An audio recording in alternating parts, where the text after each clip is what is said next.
வணக்கம். இது உங்கள் பிளாக்ஸி.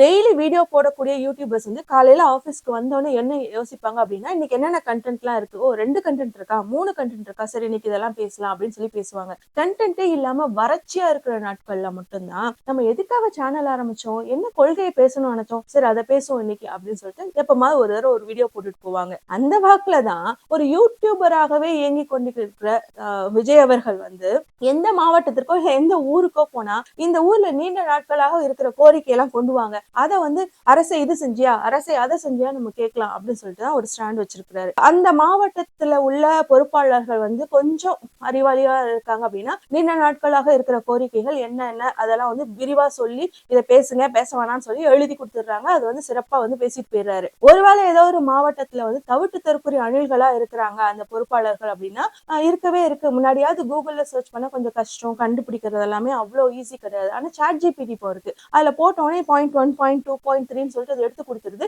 அதை அப்படியே பிரிண்ட் அவுட் எடுத்துட்டு வந்து நீ செஞ்சியா நீ செஞ்சியா அப்படின்னு அரசை பார்த்து கேட்கிறாரு. சரியா அது நீண்ட நாட்கள் கோரிக்கை. நீ வந்து இப்ப 4.5 வருஷமா இருக்கிற திமுக பத்தி கேட்கிறியே, அதுக்கு முன்னாடி இருக்கிற அதிமுக ஏன் ஒரு கேள்வி கேட்க மாட்டேங்கிற அப்படின்னா, அதுக்கெல்லாம் எனக்கு சமாளிக்கிறதுக்கு பதில் இருக்கு பாஸ். இப்ப கரண்டா வந்து களத்துல யாரு இருக்காங்களோ அவங்கள பத்தி தான் கேட்கணும் அப்படின்னு நான் சொல்லிடுவேன், சொல்லி தப்பிச்சிருவேன். அதிமுக நான் எதுவும் கேட்க மாட்டேன் அப்படின்னு கேட்டுட்டு இருக்காரு. அந்த வாக்குலதான் இப்ப ஈரோட்ல போயிட்டு அங்க உள்ள நீண்ட நாட்களாக இருக்கிற பிரச்சனை அப்படின்னு கேட்டிருக்கிறாரு போல. அவங்க வந்து அத்திக்கடவு அவிநாசி திட்டம் தான் வந்து ரொம்ப வருட காலமா வந்து நீண்ட வருடங்களாக அது நிலுவையில இருந்தது, கோரிக்கைகளா இருந்துச்சு அப்படின்னு சொன்ன உடனே அப்படியா அதை எடுத்து பேசலாம் அப்படின்னு இருக்காரு. இல்ல சார் அதை இப்ப தீர்த்துட்டாங்க, சிஎம் ஸ்டாலின் அவர்கள் வந்ததுக்கு அப்புறம் இனாகிரேட் பண்ணி அந்த ப்ராஜெக்ட் வந்து ரன்னிங்ல இருக்கு அப்படின்னா அதை பத்திலாம் எனக்கு கவலை இல்லை. நான் வந்து அது இன்னும் எக்ஸ்டெண்ட் பண்ணா இன்னும் நிறைய பேருக்கு கிடைக்குமே அப்படின்னு சொல்லி கேட்பேன் அப்படின்னு ஈரோட்ல வந்து பேசியிருக்கிறாரு. அதை பத்தி தான் இந்த வீடியோல நம்ம பார்க்க போறோம். இப்போ ஒரு மாவட்டத்துக்கு போனோடனே அங்க உள்ள நீண்ட நாள் கோரிக்கைகளை எடுத்து வச்சுட்டு திமுக ஏன் செய்யல, திமுக அரசு ஏன் செய்யலன்னு கேட்டுறாரு. அப்புறம் எண்டிங் டச் பாயிண்டா எம்ப்ளாய்மெண்ட் அப்படின்னு ஒரு விஷயத்த வந்து பேசிட்டு தான் வந்து முடிச்சுட்டு வர்றாரு அந்த பேச்சை. அப்போ எம்ப்ளாய்மெண்ட் வரும்போது அவர் ஏதாவது புதுசா அவுட் ஆஃப் பாக்ஸ்ல திங்க் பண்ணி இந்த இடத்துக்கு இந்த ப்ராஜெக்ட் கொண்டு வந்தனா, இல்ல நான் வந்து அந்த ப்ராஜெக்ட் கொண்டு வருவேன், இது நிறைய எம்ப்ளாய்மெண்ட் இஷ்யூஸ் வந்து கிளியர் பண்ணும் அப்படின்லாம் அவர் பேசுறது இல்ல. எம்ப்ளாய்மெண்ட் கண்டிப்பா பேசணுங்கிற ஒரு முடிவுல இருக்காரு. வேலை வாய்ப்புகள் வரணும்ல, தொழிற்சாலைகள் இங்க இல்ல, இங்க வந்தனா இந்த மக்கள் பயனடைவாங்க அப்படிங்கறத எண்ட் பாயிண்டா வச்சுக்கிறாரு. ஆனா அதுக்கு இவர் இன்னோவேட்டிவா என்ன திங்க் பண்ணி ஒரு ஐடியாவோ சொல்யூஷனோ நான் வந்தா கொடுப்பேன், நான் வந்து ஆரம்பிப்பேன்னு சொல்ற பழக்கம் எல்லாம் இல்ல. இதுக்கு முன்னாடி இந்த மாவட்டத்துல என்னங்க இருந்துச்சு, இப்ப என்னங்க இல்ல அதை சொல்லுங்க அப்படின்னு சொல்லி கேட்கிறாரு. உடனே வந்து அங்க உள்ளவங்க சொல்லுவாங்கல்ல, இங்க இந்த தொழிற்சாலை இருந்துச்சுங்க அதை மூடிட்டாங்க அப்படிம்பாங்கல்ல. அப்படியாக்கதான் நாகப்பட்டினத்துல பிரிட்டிஷ் காலத்துல ஈஸ்ட் இந்தியா கம்பெனி இருந்த காலகட்டத்துல ஒரு தொழிற்சாலை கூட கிடையாதாங்க. அது ஒரு ஃபேக்டரி மேனுஃபேக்சரிங் யூனிட்டாக இருந்திருக்கு. ஸ்டீல் ரோலிங் மில்லும், அதுக்கப்புறம் வந்து இந்த ரயில் பாக்ஸஸ் பெட்டிகள் தயாரிக்கக்கூடிய ஒரு ஃபேக்டரி இருந்திருக்கு. அது டெம்பரரியா கொஞ்ச நாள் இருந்திருக்கு. அதை வேற இடத்துக்கு கூட மூவ் பண்ணிட்டாங்க அப்படின்னு சொல்றாங்க. அதை வந்து ஏன் மூணுனீங்க, அது இங்க ஆரம்பிச்சீங்க அப்படின்னா நிறைய பேருக்கு இங்க வேலை வாய்ப்புகள் கிடைக்கும்ல அப்படிங்கிறாரு. சரி அப்ப இன்னொரு இடத்துல இது ரன் ஆயிட்டு இருக்குல்ல, அப்புறம் அங்க இருந்து இங்க தூக்கிட்டு வந்து வச்சேன்னா அப்புறம் அவங்களுக்கு வேலை வாய்ப்புகள் போயிடும்ல. இந்த மாதிரிதான் அவுட் ஆஃப் பாக்ஸ் திங்கிங்கே இல்லாம லூசுத்தனமா இங்க இருந்துச்சா அது இப்ப இல்லையா, அப்ப நான் திமுக கேள்வி கேட்பேன், இதை கொண்டு வந்திருக்கலாம்ல அப்படின்னு சொல்லி கேட்பேன் அப்படிங்கிற மாதிரிதான் இந்த ஈரோட்டு ப்ராஜெக்டையும் பாத்தீங்கன்னா, இந்த அத்திக்கடவு அவிநாசி திட்டத்தையும்னா சிஎம் ஸ்டாலின் அவர்கள் ஏற்கனவே கொண்டு வந்துட்டாங்க அப்படின்னு சொன்னதுக்கு அப்புறமும் இல்ல நான் கேட்பேன், இன்னும் கொஞ்சம் எக்ஸ்டெண்ட் பண்ணிருக்கலாமேன்னு நான் கேட்பேன் அப்படின்னு சொல்லிட்டு லூசுத்தனமா கேட்கிறாரு. சரி இதுல என்னென்ன சிக்கல்கள் இருக்கு, இந்த மொத்தமா இந்த ப்ராஜெக்டை பத்தி நம்ம லைட்டா குயிக்கா பார்க்கலாம். இது 1957 காமராஜரிடம் அன்றைய காலகட்டத்துல அவிநாசி சட்டமன்ற வேட்பாளராக இருந்த மாரப்ப கவுண்டர் அப்படிங்கிற நபர் தான் இந்த ப்ராஜெக்ட வந்து காமராஜர் கிட்ட வந்து இனிஷியேட் பண்றாரு. காமராஜர் இதை கேட்ட உடனே கிட்டத்தட்ட 136 கோடி கிட்ட இதுக்கு அலோகேட் பண்றாரு. அப்போ அந்த காலகட்டத்திலேயே இது 136 கோடிக்கு வந்து அலோகேட் பண்ணக்கூடிய ப்ராஜெக்ட்னா அது எவ்வளவு பெரிய ப்ராஜெக்ட், காம்ப்ளிகேட்டடான ப்ராஜெக்ட், எவ்வளவு ரிசர்ச் இன்ஜினியர்ஸோட வேல்யூவேஷன்லாம் வேணும் அப்படின்னு நீங்க புரிஞ்சுக்கணும். அதுக்காக தான் சொல்றேன். ஆனா அந்த ப்ராஜெக்ட் அதுக்கப்புறம் பத்தவர்ஷாலம் அவர்கள் வந்து அடிக்கல்லாம் நாட்டினதுக்கு அப்புறம் கடப்புல போயிடுது. ஏன்னா அது அவ்வளவு காம்ப்ளிகேட்டடான ப்ராஜெக்ட். இது எப்படி இந்த பைப்லைன்ஸ் எல்லாம் பண்ணணும்னு கூட ரிசர்ச் பண்ண முடியாத காலகட்டம், சூழ்நிலை, இன்ஜினியர்ஸோடைய பற்றாக்குறை, இது மாதிரி நிறைய விஷயங்கள்னால நம்ம கிட்ட 136 கோடி அலோகேட் பண்ணியுமே அந்த ப்ராஜெக்ட் கிடப்புல போயிடுது. அதுக்கப்புறம் வந்து 1996ல ஐயா கலைஞர் அவர்கள் தான் இந்த ப்ராஜெக்டை கையில் எடுத்து இன்ஜினியர்ஸ் வந்து நிறைய நியமிச்சு அவங்க கிட்ட வேல்யூவேட் பண்ணுங்க, அதை வந்து டீப் ரிசர்ச் பண்ணி எங்களுக்கு வந்து ரிப்போர்ட் சப்மிட் கொடுங்க அப்படின்னு சொல்லி கேட்கிறாரு. ஆனா 1901 வந்து அவருடைய ஆட்சி முடியுதுன்னு நினைக்கிறேன். அதுக்கப்புறம் வந்து அம்மையார் அவர்கள் வந்து இந்த ப்ராஜெக்டை ஒதுக்கிட்டாங்க அப்படின்னு சொல்ல முடியாது. ஆனா ப்ரையாரிட்டி கொடுக்கல. ஸ்டில் அங்க வந்து ரிசர்ச் போய்கிட்டு தான் இருந்திருக்கு. பட் ரொம்ப ப்ரையாரிட்டி கொடுக்காம இருந்திருக்காங்க. ஐயா கலைஞர் அவர்கள் வந்ததுக்கு அப்புறமும் ஜெயலலிதா அம்மையார் தொடங்கினா வேற வாட்டர் பாடிஸ் ப்ராஜெக்ட், வேற ப்ராஜெக்ட்ஸ் எல்லாம் வந்து பாதியிலே நின்றுட்டு இருந்தது. அவர் வந்து தொடர வேண்டிய காலகட்டம் ஆயிடுது. அதே மாதிரி இங்கேயுமே ரிப்போர்ட் அப்படின்னு பாத்தீங்கன்னா பெருசா வந்து அனலைஸ் பண்ணி சப்மிட் பண்ணப்படல. அப்புறம் மறுபடியும் அம்மையார் வராங்க. அவங்க வந்ததுக்கு அப்புறம் வெறும் 3,27,00,000 ரூபாய் மட்டும் இனிஷியல் ஒர்க்குக்காக அவங்க அலோகேட் பண்றாங்க. அப்புறம் பின்னால வந்து அதுக்கு கிட்டத்தட்ட அதை அலோகேட் பண்றதுக்கு அப்புறம் எடப்பாடி அவர்கள் வர்றாரு. அவர் இந்த அடிக்கல் நாட்டுறார். அதுக்கப்புறம் சிஎம் ஸ்டாலின் அவர்களுடைய தூண்டுதலின் பேரில் வேகப்படுத்துவதன் மூலமாக 1914 கோடி 1900 crore கிட்ட வந்து இந்த ப்ராஜெக்டுக்காக செலவு பண்ணி இந்த ப்ராஜெக்ட் முடிச்சிருக்காங்க. அதுலயுமே இடையில ஒரு டெஸ்டிங் நடக்கும் போது கூட போதுமான தண்ணீர் வந்து இல்லாதனால டெஸ்டிங் வந்து தடைப்பட்டுச்சு. அந்த மாதிரியான விஷயங்கள்லாம் இருக்கு. I'm not sure about it. இந்த ப்ராஜெக்டுக்காக வந்து பாத்தீங்க அப்படின்னா மக்கள் கிட்ட, ஃபார்மர்ஸ் கிட்ட இருந்து நிலங்களுமே வந்து கேட்கப்பட்டிருக்கு. மக்கள் வந்து நிலங்களை தரமாட்டேன் அப்படின்லாம் கூட சொல்லியிருந்திருக்காங்க.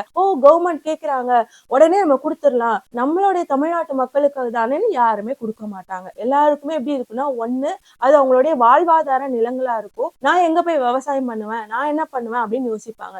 இல்ல கொடுக்கணும்னு நினைக்கிறவங்க கூட நான் வேற யாருக்காவது கொடுத்தேன்னா இது இன்னும் கொஞ்சம் பல லட்சம் ரூபாய்க்கு போகுமே, அரசாங்கத்துக்கு கொடுத்தா அது அரசாங்க ரேட் படி தானே வாங்குவாங்க அப்படிலாம் யோசிப்பாங்க.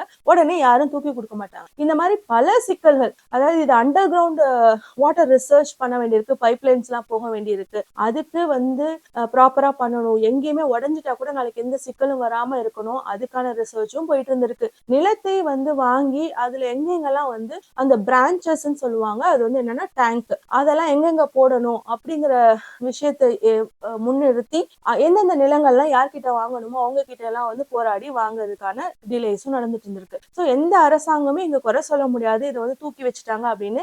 எல்லாருமே இதை எப்படியாவது பண்ணிடணும்னு தான் முயற்சி பண்ணிட்டு இருந்திருக்காங்க. அவ்வளோ காம்ப்ளிகேஷன்ல. ஸோ கடைசியா இவ்வளோ பிரச்சனைகளை சந்திச்சு ஸ்டாலினோட அரசு வந்ததுக்கு அப்புறம் 2023ஆம் ஆண்டு வந்து அது வந்து முடிச்சு வச்சிருக்காங்க. இது லாஸ்ட் இயர் தான் முடிஞ்சிச்சுன்னு நினைக்கிறேன். கரெக்டா பாத்தீங்க அப்படின்னா டெஸ்டிங் எல்லாமே சேர்ந்து கம்ப்ளீட்டடா. ஸோ இப்போ வந்து ஓராண்டுகள் ஆயிடுச்சு அந்த ப்ராஜெக்ட். இப்போ ஓராண்டுகள் ஆயிடுச்சுங்க, எங்களுக்குலாம் வந்து தண்ணிலாம் வந்துட்டு தான் இருக்கு, பிரச்சனை இல்லை அப்படின்னு மக்கள் சொன்னாங்களா என்னன்னு தெரியல, இல்ல நிர்வாகிகள் சொன்னாங்களா என்னன்னு தெரியல. இன்னும் கொஞ்சம் எக்ஸ்டெண்ட் பண்ணா இன்னும் கொஞ்சம் ஃபார்மர்ஸ் நல்லா இருப்பாங்களே அப்படின்னு சொல்றாரு. அந்த அறிவு இல்லாம காமராஜர் காலத்துல இருந்து, கலைஞர் பீரியட்ல இருந்த இன்ஜினியர்ஸ்ல இருந்து இன்னைக்கு வரைக்கும் இருக்கிறவங்க இவ்வளவு தூரம் இன்வெஸ்ட் பண்ணி பண்ற ப்ராஜெக்ட் இன்னும் கொஞ்சம் எக்ஸ்டெண்ட் பண்ணி பண்ணலாமா வேண்டாமா, முடியுமா முடியாதான்னு யோசிச்சிருந்திருக்க மாட்டாங்களா? உனக்கே இவ்வளவு தோணுதுன்னா சரி, இப்ப ஏன் அதுல என்ன சிக்கல், முடியுமா முடியாதாங்கிறத தாண்டி என்ன மாதிரியான விஷயங்கள் இருக்கு அப்படின்னு நம்ம பார்க்கணும். சோ இப்போ வந்து இந்த நீலகிரி மாவட்டத்தில இருந்து வர தண்ணி பவானி ஆற்றோடைய உபரி நீர் அது காவேரியில போய் கலக்குது அப்படின்னா அந்த சர்ப்ளஸ் வாட்டர் வந்து வேஸ்டா போய் எங்கேயும் கலக்காம இருக்கிறது இந்த பைப்லைன் மூலமாக கொண்டு வந்து ஒவ்வொரு நீர்நிலையங்களும் வாட்டர் பாடிஸ் ஏரியா, அது குளம் குட்டை என்ன வேணா இருக்கட்டும், அதோடைய இடத்துல வந்து அது நிரப்புறாங்க. நிரப்புவதன் மூலமாக நேரடியாக அந்த தண்ணியை வந்து விவசாயிகளுக்கோ இல்லாட்டினா மக்களுக்கோ வந்து தண்ணியாக போய் சேர்க்கல, அதை குளம் குட்டைகளில் நிரப்புவதன் மூலமாக நிலத்தடி நீரை வந்து அதிகரிக்கிறதுக்கான ப்ராஜெக்ட் தான் இந்த ப்ராஜெக்ட். இப்போ என்ன மாதிரியான சிக்கல்கள் இருக்கு, இல்ல என்ன மாதிரியான சேலஞ்சஸ் இருக்கு அப்படின்னு பாத்தீங்க அப்படின்னா, உபரி நீருங்கிறது குறிப்பிட்ட காலகட்டத்துல மட்டும்தான் வந்து வரும். த்ரூ அவுட் வந்து உபரி நீர் வந்துட்டே இருக்காது. மழை வெள்ளம் இந்த மாதிரி சமயங்கள்ல அந்த ஒரு பீரியட்ல மட்டும்தான் வரும். அவங்க இவ்வளவு வருஷங்கள் ரிசர்ச் பண்ணல இவ்வளவு மழை பெஞ்சா இவ்வளவு உபரி நீர் வருது அப்படிங்கறத அனலைஸ் பண்ணிருப்பாங்க. இதுக்கப்புறம் எந்தெந்த வாட்டர் பாடிஸ், எந்தெந்த குளங்களை நீங்க வந்து பைப்லைன் மூலமா கனெக்ட் பண்ணி அதை வந்து என்ன சொல்லுவாங்க அப்படின்னா பிரான்ச்சஸ் சொல்லுவாங்க. So branches were fixed, alignment were fixed and then command area were fixed அப்படிங்கறத 3 முக்கியமான பாயிண்ட். பிரான்ச்சஸ்னா எங்கெங்கெல்லாம் இந்த நீர்நிலைகளை கொண்டு வந்து டேங்க் அமைச்சு அந்த டேங்க்ல இருந்து குளத்துல கொண்டு போய் நிரப்புறது, அது வந்து பிரான்ச்சஸ். அலைன்மெண்ட் அப்படின்னா அந்த ரூட் எப்படி கொண்டு போகணும். இப்போ நேரா போய்கிட்டே இருந்தனா ஓரளவுக்கு அந்த பைப்லைன்ஸோட காஸ்ட் கம்மியா இருக்கும். ஆனா இன்னொரு குளம் அங்க இருக்கும், இன்னொரு குளம் இன்னொரு இடத்துல இருக்கும், கிராஸா இருக்கும். இந்த பைப்லைன்ஸ் வந்து அலைன் பண்ணி கொண்டு போறதுனால பெனிஃபிட்டா, இல்ல இந்த பர்டிகுலர் ஒரு குளத்தை மட்டும் விட்டுட்டோம் ஸ்கிப் பண்ணிட்டோம் அப்படின்னாலும் பிரச்சனை இல்லையா? இப்போ இந்த குளத்தை நம்ம ஸ்கிப் பண்றோம், இப்போ இங்க ஒரு குளம் இருக்கு, இங்க ஒரு குளம் இருக்கு, இங்க ஒண்ணு இருக்கு, இங்க ஒண்ணு இருக்கு, இப்படி கொண்டு போறனால இந்த குளத்தை நம்ம கனெக்ட் பண்ணாம விட்டா எவ்வளவு லேண்ட்ஸ்கேப்புக்கு எவ்வளவு ஏரியாவுக்கு வந்து உள்ள நிலத்தடி நீர் வந்து அதிகரிக்காது, இல்ல கனெக்ட் பண்ணா அதிகரிக்கும். அதிகரிக்கிறதுனாலயோ இல்ல அதிகரிக்காததுனாலயோ மக்களுக்கும் பொருளாதாரம் இதுக்காக இன்வெஸ்ட் பண்ற பணத்துக்கும் எவ்வளவு தூரம் வந்து எஃபிஷியன்சியா யூஸ் பண்ண முடியும், இந்த மாதிரியாக அனலைஸ் பண்ணி தான் அவங்க அந்த கனெக்ட் பண்ணிருக்காங்க. அப்படி கனெக்ட் பண்ணதுலதான் கிட்டத்தட்ட 1000+ வாட்டர் பாடிஸ் அந்த குளம் குட்டைகளை வந்து அவங்க கனெக்ட் பண்ணிருக்காங்க. இப்போ இந்த பிரான்ச்சஸ்னா அதுக்கு இடையில இருக்கிற டேங்க், அந்த டேங்குக்கு கொண்டு வந்து அந்த டேங்க்ல இருந்து நிரப்புறது. அலைன்மெண்ட்ஸ்னா இந்த ரூட். இந்த கமாண்ட் ஏரியா அப்படிங்கறத அந்த குளங்களா இருக்கட்டும், இந்த குளங்கள்னால் அங்க வந்து நிலத்தடி நீர் வந்து அதிகரிக்கிறதா இருக்கட்டும், இது வந்து கமாண்ட் ஏரியான்னு சொல்லி அந்த அனலைஸ் பண்றாங்க. இப்போ இவ்வளவு கொண்டு வந்திருக்காங்கல்ல, இப்போ எக்ஸ்டெண்ட் பண்ணா என்ன ஆகும் அப்படின்னா, இத்தனை வருஷம் அனலைஸ்ல எவ்வளவு உபரி நீர் வருது அப்படின்னு அனலைஸ் பண்ணிருப்பாங்க. சோ எக்ஸ்டெண்ட் பண்றேன் அப்படிங்கிற பேர்ல ஒரு இன்னொரு 500 குளங்களை நீ எக்ஸ்டெண்ட் பண்ணிடலாம். ஆனா அந்த உபரி நீர் எவ்வளவு வருதுங்கிறதா இத்தனை வருட ஆராய்ச்சியில அவங்க இவ்வளவு மழை பெய்தால் இந்த மாதிரி இவ்வளவு உபரி நீர் வருது அப்படின்னு சொல்லிட்டு அவங்க மெஷர் பண்ணிருப்பாங்கல்ல. அந்த மெஷர் பண்ணி எவ்வளவு நீரை வந்து ஒவ்வொரு குளத்திலயும் நிரப்புனா எவ்வளவு தூரத்துக்கு வந்து அந்த நிலத்தடி நீரை வந்து இன்க்ரீஸ் பண்ண முடியும் அப்படின்னு அனலைஸ் பண்ணிருப்பாங்க. ஸோ ஃபார் எக்ஸாம்பிள் 10 லிட்டருக்கு நான் தண்ணி ஊத்தினாதான் நிலத்தடி நீரை என்னால வந்து இன்க்ரீஸ் பண்ண முடியும்னா அந்த குளத்துல நான் 10 லிட்டர் தண்ணி ஊத்தி ஆகணும். அதுக்கு அடுத்த குளத்துல 12 லிட்டர் ஊத்தினாதான் அங்க உள்ள நிலத்தடி நீரை நான் வந்து அதிகரிக்க முடியும் அப்படின்னா 12 லிட்டர் தண்ணி ஊத்தி ஆகணும். இப்போ உபரி நீர்களை வச்சு இதெல்லாம் அனலைஸ் பண்ணி எத்தனை குளத்தை கவர் பண்ண முடியுமோ அப்படிதான் அந்த ப்ராஜெக்ட் போயிருக்கே தவிர, நீ எக்ஸ்டெண்ட் பண்ணுன்னு சொன்ன அப்படின்னா உபரி நீரை அதிகரிக்கணும்ல, லூசுதனமா எக்ஸ்டெண்ட் பண்ணு அதன் மூலமாக விவசாயிகள் பயனடைவார்கள் அப்படின்னா அதெல்லாம் அனலைஸ் பண்ணாமல இருப்பா. உபரி நீரை இன்க்ரீஸ் பண்றதுக்கான யோசனை என்ன சொல்ல போற, செயற்கை மழை உருவாக்கணும் அப்படின்னு சொல்ல போறியா? இந்த மாதிரி லூசுத்தனமா எங்க போனாலும் அதை பத்தி முழுமையாக தெரிஞ்சுக்காம நம்ம வீட்டுல யாராவது நம்ம சமைச்சிட்டு சாப்பாடு எப்படி இருக்குன்னா நல்லா தான் இருக்கு ஆனா என்ன கொஞ்சம் உப்பு போட்டிருக்கலாம் அப்படின்னு சொல்லுவாங்க. ப்ராஜெக்ட் முடிச்சுட்டு நம்ம வந்துட்டு ஏதோ ஒரு பிபிடி ஏதோ ரெப்ரசன்டேஷனுக்காக கொண்டு போனா நல்லாதான் இருக்கு, இருந்தாலும் மவுஸ் இப்படி போகாம இப்படி போனா நல்லா இருந்திருக்கும் அப்படின்னு சொல்லிட்டு ஏதோ ஒண்ணு மாத்தணும் நம்மளோட ப்ராஜெக்ட் மேனேஜர் உட்கார்ந்து மாத்திட்டு இருப்பார்ல. அது மாதிரிதான் வந்து விஜயோட செயல்பாடுகள் இருக்கே தவிர எதையுமே பாராட்டணும்னு மனம் இல்ல. அது டிஎம்கே செஞ்சுட்டாங்கன்னா சுத்தமா மனம் இல்லாம நீங்க பண்ணீங்கல்ல இதை கொஞ்சம் பண்ணியிருந்துக்கலாம்ல அப்படின்னு கேக்குறாரு. இதை பண்ணலாமா, பண்ண முடியுமா அப்படிங்கிற ஒரு அனலைஸ் கூட ஒரு டீம் போகாம ஏதோ ஒரு யோசனை சொல்லுவேன், நான் சொல்லியே தீரணும், நான் இன்னைக்கு வந்துட்டேன், இன்னைக்கு கண்டென்ட் இதுதான், நான் அதை பேசுவேங்கிற மாதிரி பேசிட்டு போயிட்டு இருக்காரு. கொஞ்சம் எக்ஸ்டெண்ட் பண்ணுங்க அப்படின்னு நீங்க கேக்குறது எப்படின்னா, எல்லா மகளிருக்குமே 1000 ரூபாய் கொடுக்கலாம்ல, அது என்ன எலிஜிபிள் விமன் சொல்லிட்டு கொஞ்சம் பேருக்கு மட்டும் கொடுக்குறீங்க அப்படின்னு நீங்க கேக்குறீங்க. அது ஒரு நியாயமான விஷயம், எல்லாத்துக்கும் கொடுங்கன்னு சொல்லி கேக்குறது. ஆனா கவர்மெண்டோட பட்ஜெட்ல வந்து அது இருக்கு, இல்லாம இருக்கலாம் அந்த பணம். அதனால இப்போதைக்கு வந்து ரொம்ப ப்ரையாரிட்டைஸ் பண்ணி ஒரு சில எலிஜிபிலிட்டின்னு சொல்லி பேஸ்ட் ஆன் கேட்டகரி வச்சுட்டு அவங்க வந்து கொடுக்கலாம். அதை நீ கேட்கற நியாயம் இருக்கு. ஆனா இதுல வந்து நீங்க கொஞ்சம் எக்ஸ்ட்ரா வந்து எக்ஸ்டெண்ட் பண்ணுங்கிறது எவ்வளவு முட்டாள்தனமான தவிட்டு தற்கொலைத்தனம்னு எனக்கு புரியல. ஏன்னா இது வந்து வெறுமனா ஒரு ப்ராஜெக்ட் அப்படின்னு இல்லாம சயின்ஸ், இன்ஜினியரிங், வாட்டர்ல இது எல்லாமே இன்வால்வ் ஆன ஒரு ப்ராஜெக்ட். அதை தாண்டி வந்து கிட்டத்தட்ட 24,000 ஏக்கர் வந்து இதற்காக அக்யூர் பண்ணிருக்காங்க நிலத்தை, ஃபார்மர்ஸ் கிட்ட இருந்து அங்க சுத்தி இருக்கிறவங்க கிட்ட இருந்து. அதுக்கு பல போராட்டங்கள்லாம் சந்திச்சுதான் இந்த ப்ராஜெக்ட் வந்து இவ்வளவு தூரத்துக்கு இந்த சமயத்துல கொண்டு வரவே முடிஞ்சிருக்கு. இவ்வளோ 67 வருடங்கள் ஆயிருக்கு. இது போக 1000 டேங்க்ஸ் வந்து இதுக்காக கட்டியிருக்காங்க. 1000 டேங்க்ஸ் கட்டினாலதான் 1045 1025 குளங்களை வந்து குட்டைகளை வந்து வாட்டர் பாடிஸ் அவங்களால கனெக்ட் பண்ண முடிஞ்சிருக்கு. இப்படி மல்டிபிள் டிஸ்ட்ரிக்ட்ஸ் வேற இதுல கனெக்ட் ஆயிருக்கு. நீ சொல்ற மாதிரி 3 டிஸ்ட்ரிக்ட்ஸ் அது பயன்படுறாங்க. இவ்வளவு பெரிய ப்ராஜெக்ட கொஞ்சம் அப்படி எக்ஸ்டெண்ட் பண்ணா என்ன அப்படின்னு நீ வந்து மைக்க பிடிச்சு கேட்டுட்டு வந்துடலாம். ஆனா அது அவ்வளவு ஈஸி கிடையாது.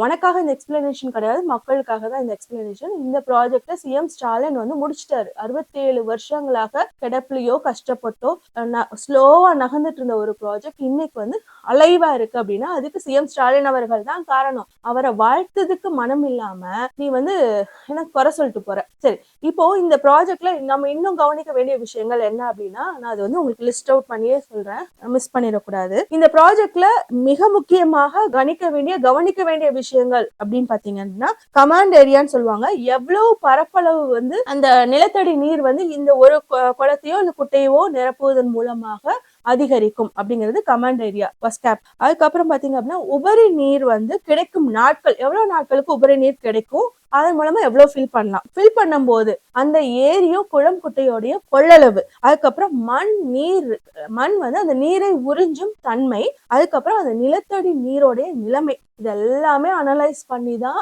வந்து என்னென்ன வாட்டர் பாடிஸை கனெக்ட் பண்ணணும், என்னென்ன வாட்டர் பாடிஸ் அதாவது எந்தெந்த குளம் குட்டைகளை எக்ஸ்க்ளூட் பண்ணணும், தேவையில்லை வேண்டாம், இல்லை இன்க்ளூட் பண்ணணும் சேர்த்துக்கணும் அப்படின்னு பார்த்து தான் செஞ்சிருக்காங்க. மேபி அடுத்த வருடம் சிஎம் வந்து சிஎம் ஆக விஜய் அவர்கள் பதவி ஏற்றார் அப்படின்னா இன்னும் 500ல இருந்து 700 குளம் குட்டைகளை இணைப்பார், அதுவும் 5 வருடத்தில் இணைத்து இந்த மக்களுக்காக சேவை செய்வார் அப்படின்னு நான் உறுதி அளிக்கிறேன். விஜய்க்கு பாயிண்ட்ஸ் எழுதி கொடுக்குறவங்க அப்படின்னு பாத்தீங்க அப்படின்னா, அந்த புட்சட்னி இல்லாட்டினா சமஸ் போன்ற ஆட்கள், ஷபீர் போன்ற ஆட்கள், இல்லைன்னா பிஜேபியோடைய நாக்பூர் ஸ்கிரிப்டா இருக்குதுன்னு நினைக்கிறேன். அது எல்லாமே வந்து கரண்ட் திமுக அரசை குறை சொல்ற மாதிரி தான். இது செஞ்சாங்களா அது செஞ்சாங்களா அப்படின்னு கேட்கும்போது, ஓஹோ இவ்வளவு செய்ய வேண்டியிருக்கா இந்த நம்மளோட மாவட்டத்திற்கு அப்படின்னா இன்றைய இளைஞர்களா இருக்கிற தவிட்டு தற்குறி அணில்கள் வந்து யோசிச்சுட்டு வீட்டுக்கு போவாங்களே தவிர, ஆக்சுவலா அது தேவையா, அது இல்லைன்னா அதை ஏன் வந்து இவ்வளவு நேரம் இவ்வளவு நாட்கள் வந்து இவ்வளவு வருடங்கள் வந்து மத்த அரசுமே வந்து அதை செய்யாம இருக்கு அப்படிங்கிற பெரிய அனலைஸ்குள்ள எல்லாம் அவங்களுமே போகிற மனநிலையில இல்ல. ஆமான்னு மண்டையாட்டிட்டு போறவங்களாதான் இருக்க முடியும். அதுதான் விஜயோடைய சக்சஸ்மே. அவனுக்கும் வந்து இந்த மக்களுக்காக வந்து நிஜமாவே பேசி ஏதோ செஞ்சு கொடுத்துடணும் அப்படிலாம் கிடையாது. ஒவ்வொரு மாவட்டத்துக்கும் போகும்போது ஒரு 30 பாயிண்ட் அது வந்து இதை செஞ்சீங்களா இதை செஞ்சீங்களான்னு கேட்கும்போது எதுவுமே திமுக அரசு செய்யல அப்படிங்கிற மனநிலையை அந்த இளைய தலைமுறை கிட்ட கொண்டு போயிடணும் அப்படிங்கறதுதான் அவனுடைய குறிக்கோளாகவும் இருக்கு. இப்ப இந்த ஈரோடு இதையுமே எடுத்துக்கிட்டீங்க அப்படின்னா, எக்ஸ்டெண்ட் பண்ணிருக்கலாமே அப்படின்னு சொன்ன உடனே எல்லாரும் என்ன நினைப்பாங்க, ஆமா இன்னும் கொஞ்சம் எக்ஸ்டெண்ட் பண்ணிருக்கலாமே அப்படின்னு நினைப்பாங்க. இதுக்கே இவ்வளவு ஏக்கர் வந்து எடுத்துக்கிட்டாங்க, எவ்வளவு குளங்கள் கனெக்ட் பண்ணாங்க, எத்தனை வருடங்கள் ஆச்சு, எவ்வளவு கோடியில செலவு பண்ணிருக்காங்க, இதுக்கு மேலேயும் எக்ஸ்டெண்ட் பண்ணா உபரி நீர் பத்தாது, இதெல்லாம் யாருமே அனலைஸ் பண்ண மாட்டாங்க, யோசிக்கவும் மாட்டாங்க. ஆமால இன்னும் கொஞ்சம் எக்ஸ்டெண்ட் பண்ணிக்கலாம்ல, இது என்ன ரோடு எக்ஸ்டென்ஷனா இல்ல கல்யாண மண்டபம் எக்ஸ்டென்ஷனா, அப்படி எக்ஸ்டெண்ட் பண்ணிட்டு போறதுக்கு இன்னும் கொஞ்சம் கல்யாண மண்டபம் எக்ஸ்டெண்ட் பண்ணா ஒரு 100 பேர் எக்ஸ்ட்ரா உட்காந்து சாப்பிட்டுருவாங்க அப்படியா, அப்படி இல்லைல்ல, அதுக்கு எவ்வளவு தூரம் இது பட்ஜெட்டை தாண்டி முதல்ல அந்த நீரே வந்து முதல்ல சர்ப்ளஸ் அவ்வளவு கிடைக்குமாங்கலாம் யோசிக்க மாட்டாங்கல்ல. இப்போ இதுக்கே இந்த 24,000 ஏக்கர் நிலங்களை வந்து விவசாயிகள் கிட்ட இருந்து வாங்குறதுக்கு எவ்வளவு கஷ்டப்பட்டிருக்கும் இந்த அரசாங்கம். இப்போ கூட வந்து எக்ஸ்டெண்ட் பண்றனோடனே இந்த ஈரோட்ல வந்து நின்ன மக்கள்லாம் ஏன் தாத்தா பாட்டி ஊருதான், நான் வந்து அவங்க கிட்ட இருந்து இடத்த வாங்கி கொடுத்துறேன்னு இடத்த வாங்கி கொடுத்துருவாங்களா?